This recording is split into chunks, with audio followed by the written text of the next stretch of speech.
So are you using chat to actually make you a better real estate investor? Well, if not, you got to start doing it. And if you are you asking it the right questions? And I'm going to do this in this video series here is how to use chat to make you a better investor. So first of all, let's just start really basically. We're going to ask, hey, what's the best way to make $10,000 a month in real estate? And let's see what chat says. What we'll discover though, is that chat is good as an advisor. In fact, you should start using chat more and more as an advisor.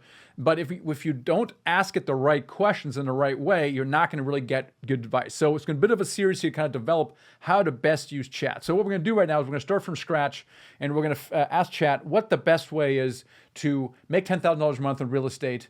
And then we'll start to hone that prompt here over the next video or two to kind of hone in a little bit on, hey, exactly, here's what I want to do. Here are my preferences, and then what really will work. So it's a very powerful way to use chat as an advisor to make you a better real estate investor. So let's get into it. All right, so let's start here with chat. I'm incognito mode here, okay, so that it's not influenced by whatever slant I have on real estate investing. So I'm just going to say, how do I make $10,000 per month with real estate? And let's let it rip.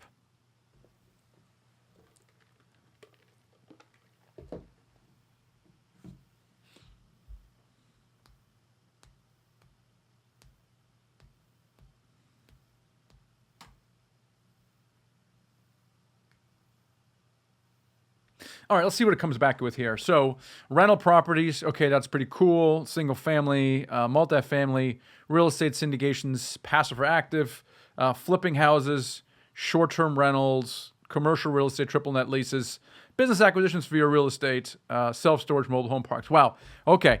Well, they both covered the gamut. Can you think of any other real estate that chat didn't provide right now? So to me, this is kind of overwhelming, right? It's like, well, okay, which one? Which one, chat? Which one do I do it? So let's see what we can prompt here and what we can get chat to share with us next. All right, I'm going to put in there for each strategy, what's the timeline for reaching my goal?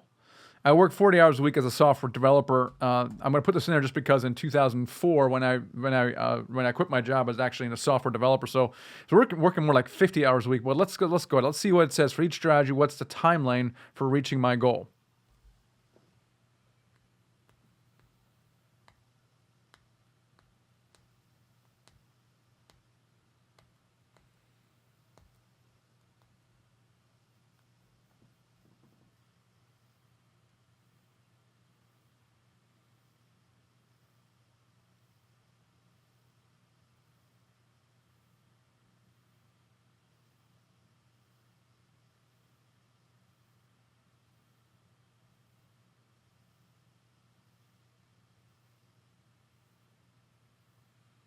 All right, so let's take a look at some of these things. Rental properties, okay, 5 to 10 years.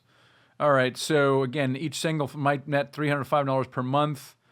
So this is a pretty long strategy. Okay, let's see, multifamily apartments, 2 to 5 years if you actively learn syndications. So this sounds pretty promising. Feasibility with job challenging requires raising capital, underwriting, asset management. Many start part-time. Okay. Passive syndication investor if you have $1 million of capital to deploy. All right, so let's say I don't have that. So this is probably out. Flipping houses, 3 to 5 years. If you flip consistently, one flip every quarter at 25 is $100,000 a year. Okay, but flipping creates large chunks of caps, but not passive income. You need to reinvest profits into rentals or syndications for long-term $10,000. Okay.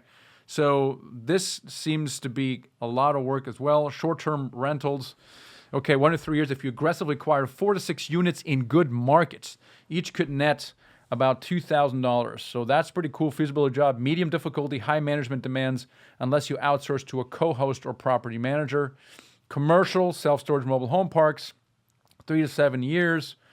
Fewer properties needed, but upfront equity requirements are higher. Feasibility job can be done part-time if you're mostly an investor, but if you're an operator, it's closer to full-time work. So self-storage mobile home park sounds like a little bit more work. This sounds promising here, and this sounds promising here. Again, my frustration with chat here is that it's giving you a lot of options, and it's not really narrowing it down. So the trick really is, how do you start narrowing chat down to a strategy that's actually going to work for your situation?